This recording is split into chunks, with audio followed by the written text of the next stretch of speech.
burung unta itu loh. Oh, yang Kalau ada ancaman, kepalanya dimasukin ke tanah. tanah. Seolah-olah masalahnya nggak kelihatan dan selesai. Masalahnya nggak hilang dengan kamu tidak melihatnya, kan gitu. Masalah ya dihadepin. Bahwa belum mau ngadepin sekarang, yo nggak apa-apa. Naik gunung dulu. Yo, naik gunung dulu. Santai aja. Mungkin yang nagih Anda debt kolektornya kan jadi bingung kan. Wah, harus naik gunung nih, debt kolektornya jauh nih misalnya gitu. Mungkin itu bagian dari solusi juga. Banyak kok yang mencoba menemukan solusi dengan cara yang berbeda-beda. Sebelumnya terima kasih. Assalamualaikum warahmatullahi wabarakatuh. Waalaikumsalam warahmatullahi. Nama saya Lisa Nurmaya dari Sumatera Utara. Saya ada suatu pernyataan. Pernyataannya itu seperti ini. Setiap orang tidak ada yang benar-benar dewasa. Sebagian orang yang terlihat dewasa adalah orang-orang yang berhasil memainkan perannya. Sedangkan orang-orang yang gagal terlihat dewasa adalah orang-orang yang gagal memainkan perannya. Saya ingin tahu pandangan Bapak terhadap pernyataan ini tersebut. Terima kasih. Assalamualaikum warahmatullahi wabarakatuh. Waalaikumsalam warahmatullahi wabarakatuh. Oke, next. Ada tanya lagi? Monggo. Siapa? Lagi? Yuk. Yuk krisis yuk. Baik, Assalamualaikum warahmatullahi wabarakatuh. Waalaikumsalam warahmatullahi wabarakatuh. Nama saya Wihartati Dwi Sandi, saya dari Sumatera Utara.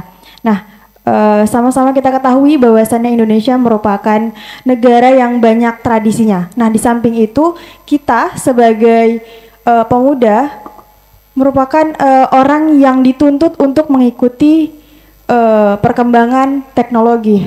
Nah, Indonesia juga dituntut untuk mengikuti 4.0 atau kemajuan teknologi. Nah, di samping itu bagaimana pendapat Bapak mengenai orang-orang yang pemuda sekarang yang malu untuk mengakui kebudayaannya seperti itu. Nah, mungkin itu aja sih dari saya. Terima kasih. Oke, beri tepuk tangan dong. Lanjut lagi, satu lagi mungkin. Ada? Oh, di depan. Ya, jawab siapa? Oke. Ya, Assalamualaikum warahmatullahi wabarakatuh. Waalaikumsalam warahmatullahi wabarakatuh. Perkenalkan, nama saya Paus Al-Hafid dari Sulawesi Selatan.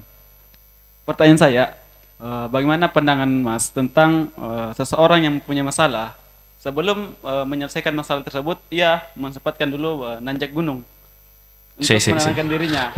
Sebelum menyelesaikan masalah tersebut. Oke.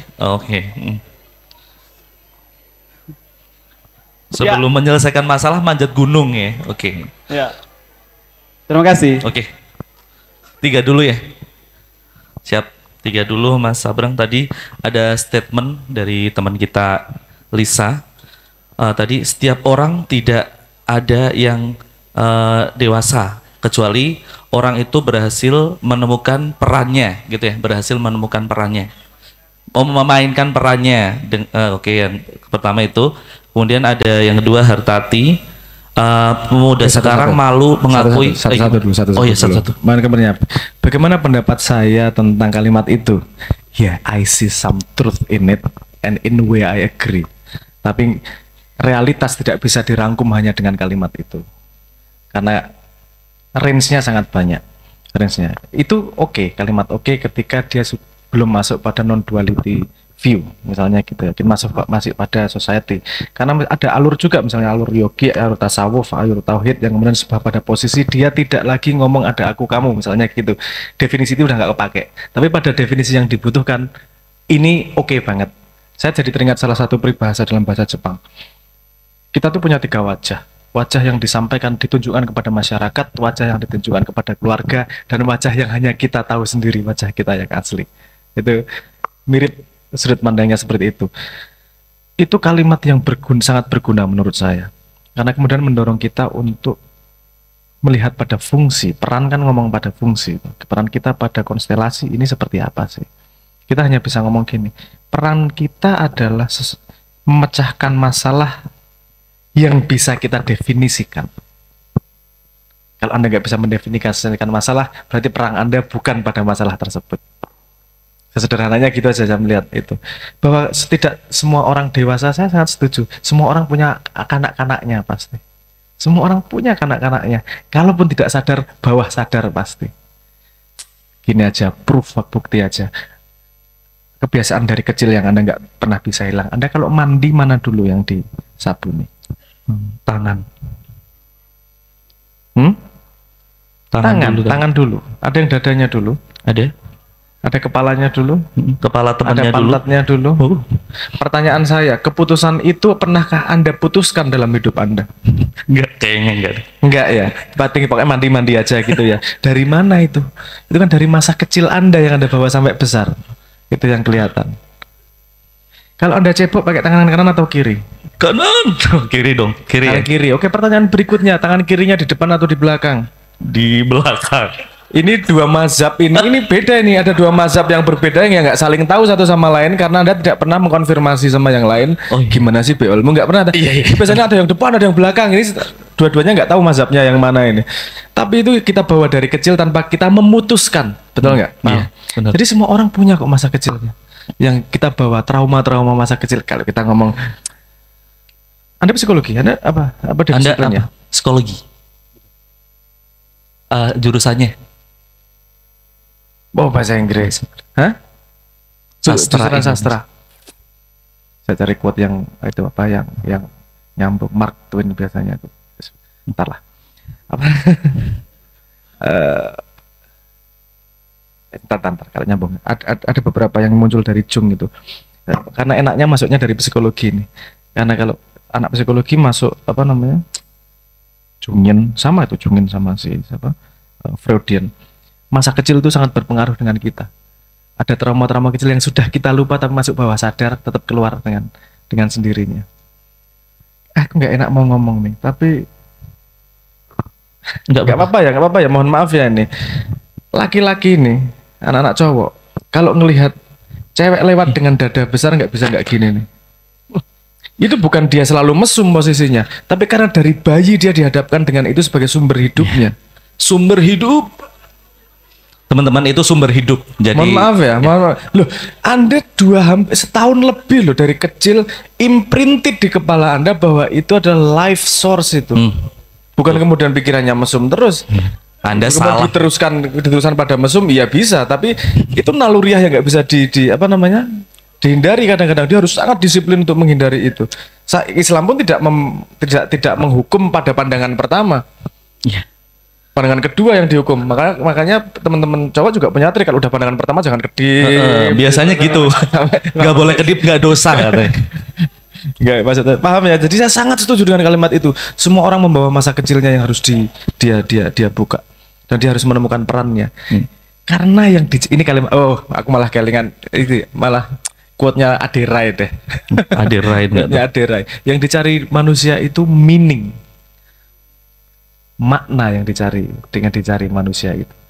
Jadi makna hanya datang ketika manusia berani ambil tanggung jawab. Dan tanggung jawab itu nggak enak. Makanya manusia dipaksa untuk menikah. Sesuatu yang dipaksa, diwajibkan, itu pasti nggak enak. Karena kalau enak nggak, ngapain diwajibin, pasti ngelakuin sendiri. Iya kan? Dia nggak enak, makanya diwajibkan. Puasa itu nggak enak, makanya diwajibkan.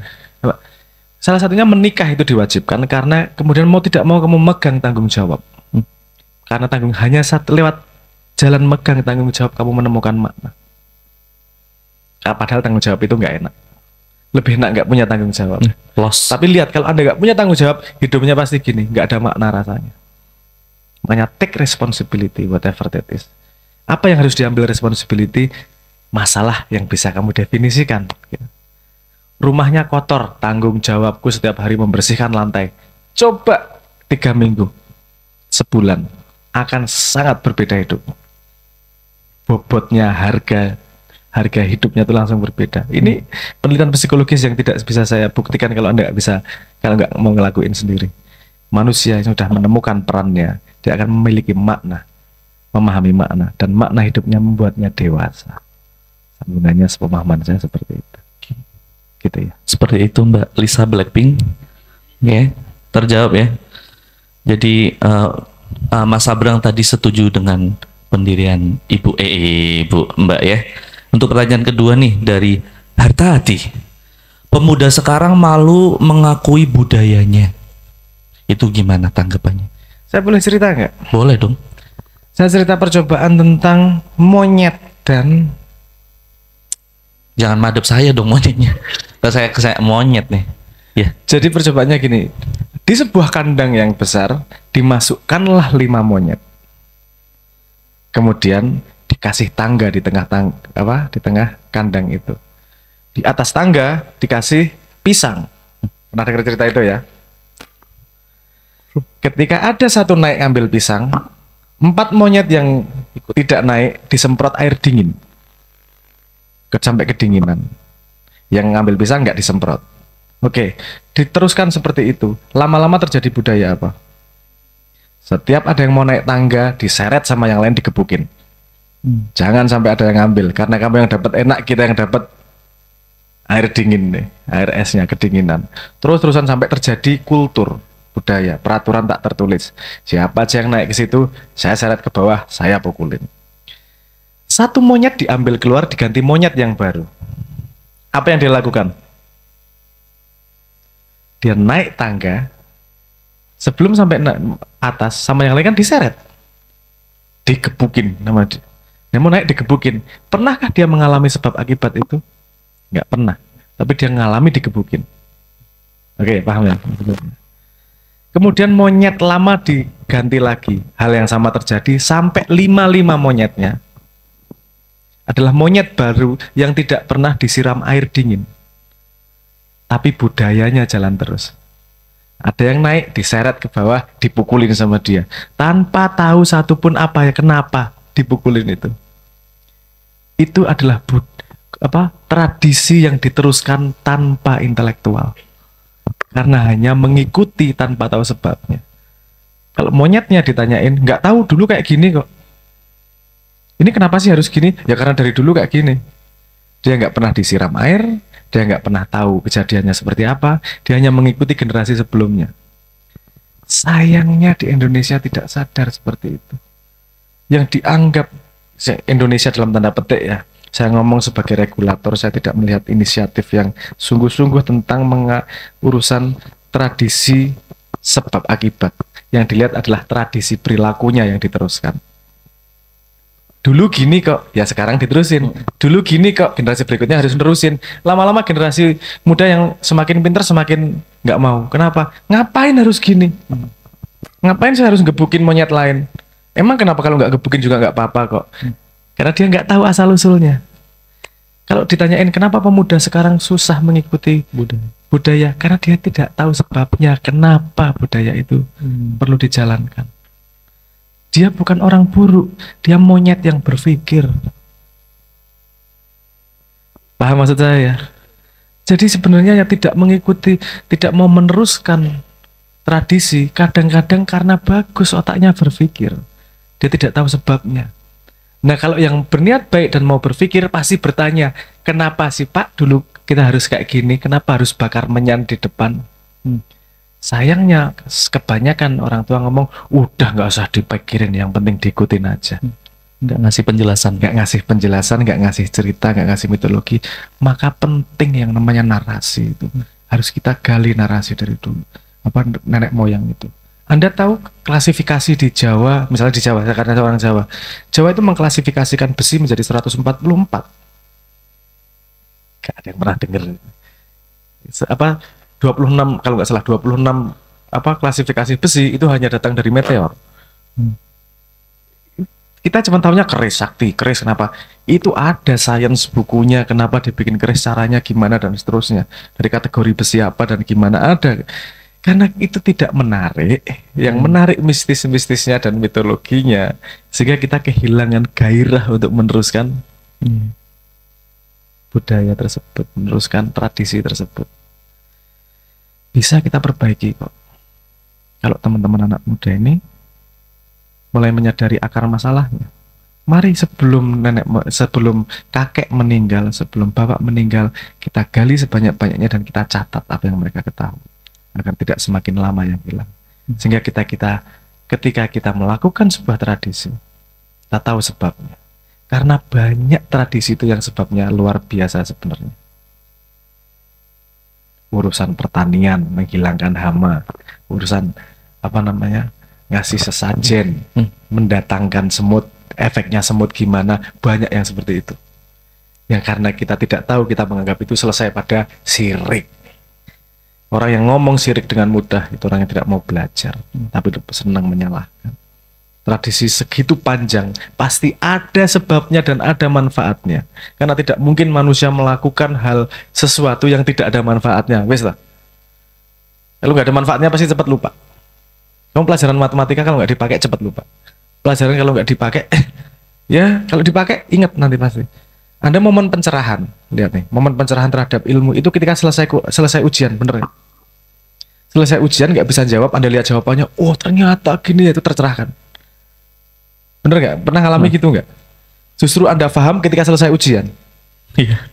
Tahu salahnya di mana? Tahu salahnya, bener. Pernah mengalami gitu. Karena itu proses cara berpikir manusia. Ilmu itu akan nempel ketika dia berguna. Guru paling hebat, guru paling baik adalah yang namanya pengalaman. Pengalaman itu bukan pelajaran terus ujian. Pengalaman itu ujian dulu baru pelajaran di belakangnya. Proses alaminya seperti itu. Dan kita biasa mengambil hikmah ketika ada kejadian buruk. Itu artinya ilmunya diambil. Kalau kejadian baik, lupa ngambil hikmah. Oke ya, tentang tradisi itu tadi ya. Satu lagi tadi apa? Kayaknya ada dua kok. Oh ya, muda ini tidak mau melakukan tradisi dan budaya apa yang satunya? Naik gunung. Jadi bukan. Apa sebelum naik gunung? Mbaknya ini tadi anak muda yang tidak mau. Nah itu yang tadi. Melakukan tradisi. Satu lagi ada dua poin tadi. Budaya sudah tidak mau mengakui budayanya gitu. Yang tadi itu. Sudah tidak mau mengakui budayanya. Identifikasi diri, Pak. Gini. Ini belum populer di Indonesia narasinya, tapi Anda coba cari Identity 3.0. Identity 3.0 itu konsep identitas yang terus berkembang dengan perkembangan zaman. Identitas itu aslinya kamu yang ngasih sama Tuhan. Dah, selesai. Nggak ada yang bisa ngapa-ngapain. Nggak ada nama, orang lain anonim. Dah, kamu sama Tuhan, titik. Setelah itu berkembang. Kamu kawin dengan institusi keluarga, keluar yang namanya nama. Kalau Tuhan ngelahirin kamu nggak kasih nama. Yang kasih nama siapa? Orang tua. Orang tua, bapak. Kalau kemudian kamu yang sudah punya nama ini kawin dengan institusi universitas, punyanya kartu mahasiswa. Kalau udah kawin diakui oleh institusi negara, jadinya KTP. Tapi aslimu bukan itu loh. Itu wajah-wajah loh. Nah kadang-kadang si anak tidak mau diasosiasikan dengan institusi kultural di mana dia tinggal. Karena tidak ada refleksi positif di situ. Ngapain aku jadi orang itu? Orang impactnya juga nggak bagus kok. Nggak mau aku ikut terlibat di situ. Paham maksud saya? Padahal kita sangat senang dengan budaya identitas. Pakai nama. Aku orang NU, aku orang Muhammadiyah, aku orang PKI, aku orang PKS, whatever. Tapi lupa ketika menanggung sebuah identitas. Semua yang dilakukan akan terrefleksi pada identitas tersebut. Nah, tanggung jawab itu yang sering dilupakan. Ini efek rangkaiannya, generasi berikutnya akan malu ikut identitas tersebut. Paham maksud saya? Ya ini fakta yang tidak mudah juga untuk kita hadapi. Tapi nggak perlu didorong. Ini nggak ada yang mendorong Anda ikut budaya K-pop toh. Tapi semua ada yang di sini ARMY di sini ada. Ya saya yakin ada di sini ARMY. Wah saya adalah identitas saya BTS nih. Diambil kenapa? Karena memang ada fungsionalnya. Nggak bisa didorong pakai kognitif aja. Gitu Pak. Saya hanya berharap para pemimpin kita cukup cerdas untuk berpikir hal-hal seperti itu. Agar kita bisa menata ke depannya lebih baik. Oke. Yang terakhir tadi ini ada punya masalah nih. Orang punya masalah tapi memutuskan nggak menyelesaikan tapi naik gunung. Mungkin gini sih, sebelum menyelesaikan masalah dia naik gunung dulu gitu.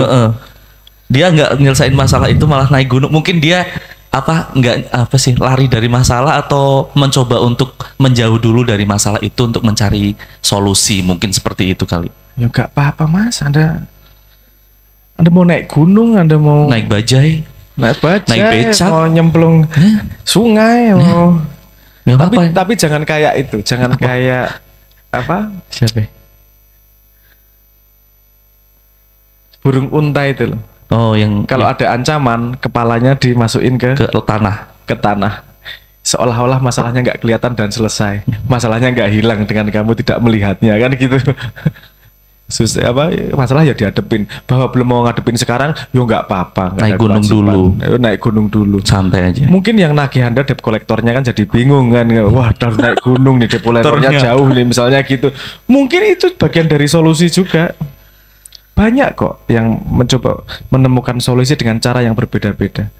Karena karena semua orang diciptakan unik dan semua orang punya hadiahnya yang dibagi kepada yang lain. Kan saya pernah ngobrol di salah satu podcast itu. Semua orang punya hadiah kok. Temukan hadiahmu dan bagi kepada temanmu. Apa yang pinter naik gunung, bagi hadiah naik gunung. Jadi duit lama-lama, entah jadi guide atau bikin produk naik gunung. Kan Iya. gitu. Ada pasti. Kalau kamu memang bener-bener passionmu di situ. Passion itu apa? Sorry. Passion itu asal katanya passio. Passio itu artinya penderitaan. Loh. Duh, coba dilihat di kamus. Itu konekrik passio artinya. Asal katanya. Asal artinya penderitaan. Passion adalah sesuatu yang kamu bersedia menderita untuknya. Mendapatkan itu. Naik gunung emang seneng, menderita. Tapi yang hobi naik gunung mau menderita. Ada yang hobi mancing. Mancing malam-malam harus berangkat jam 1, pulang-pulang ribut sama istri, kalau nggak dapat apa-apa disemprotin, besok diulangin lagi. Itu penderitaan, dia bersedia menderita demi Passion. mancing. Itu passion. Jadi passion itu bukan keenaan, passion itu bersedia menderita untuk something. Nah, kalau passionnya naik gunung, Ya udah. naik gunung kamu bersedia menderita untuk itu kok. Saya sendiri misalnya saya mencoba menikmati naik gunung, saya mencoba 3 kali dan 3 kalinya menyesal saya. Saya semangat naik gunung sampai di atas malam pertama, ngapain saya kesini ya Allah, susah banget nyampe banyak gitu. Oke, mungkin yang kemarin saya belum total nih, belum menemukan nih. Saya coba lagi, naik lagi, ngapain 3 kali terus ya udah, berarti itu bukan Passion apa ya. namanya yang saya sukai. Begitu juga dengan mancing. Mancing itu saya nggak paham, kok orang seneng mancing yo. Dia berusaha mendapatkan ikan tanpa bisa usaha apapun kan gitu. Diem aja. Diem ya Allah, ya begini. Ya Allah, berikanlah ya ikan yang Allah. besar. Bisa digimanain kayak dan seterusnya. Saya mencoba juga 3 kali saya mencoba. Saya enggak iso menikmati ini, saya ngapain? Nggak kayak sabar. gini. Tapi saya ada temen, sorry ya saya agak melebar sedikit ini cerita pengalaman. Apa? Terus kemudian saya menemukan teman yang sangat passionnya memancing. Bisa Mas, itu ada usahanya. Kamu ngelempar ke kanan atau ke kiri, itu ngelihat istrimu ketika berangkat. Oke. Kalau itu berangkat Menyelesaikan sekali. ke kanan, kamu lempar ke kanan. Kalau ke kiri, kamu lempar ke kiri. Serius. Kalau melumah, ya nggak usah berangkat kan. Ya oke. Yang paling ada lagi yang paling menakjubkan. Dia bilang gini, ada kalau saya bikin umpan pasti dimakan ikan dimanapun tempatnya. Dimanapun tempatnya. Gimana caranya? Di kolam. Bikin ikannya itu harus mengandung feses ibu hamil. Oke. Gimana? Itu kan saya, ya Allah ya Robbi, kamu Oke. saking cintanya sama memancing, risetmu itu loh. Saya nggak membayangkan dia ngumpulin fesesnya Brutal banget. laki-laki, perempuan, tua, muda, lagi hamil, perawan, fesesnya dikumpulkan mana yang paling berhasil, kan itu ajaib banget itu. Demi Riset. passion itu semua kesulitan dilakukan. Temukan passionmu. Artinya temukan sesuatu yang kamu bersedia menderita untuk. Itu. Bahwa sekarang yang bersedia menderita untuk pacar dulu ya nggak apa-apa, tapi nanti suatu hari nggak akan ditemukan. Sorry, tadi ada satu kalimat, kita kan harus mengikuti industri 4.0. No, nggak ada yang mengharuskan. Tuhan tidak mengharuskan, dunia tidak mengharuskan. Kita boleh arahnya kemana. Siapa namanya? Jepang apa namanya? Arahnya ke Society 5, Society 5.0. Saya kemarin lagi di Bandung itu seminggu yang lalu saya ngobrol sama Pandi itu Persatuan Domain Indonesia, tentang arah digital Indonesia ke depan, dan insya Allah ide saya yang dipakai. Saya mengusulkan Indonesia ke depan itu arahnya adalah digital etnologi. Digital etnologi. Etnologi. Gameplay wordplay dari teknologi. Bukan teknologi digital tapi etnologi digital. Bahwa keragaman harus juga muncul di teknologi. Jadi manusia master dari teknologi, bukan manusia jadi budak dari teknologi. Arah kedepannya saya pengen Indonesia digital etnologi. Kayaknya diterima, dan kalau itu diterima akan jadi arah Indonesia. Luar biasa.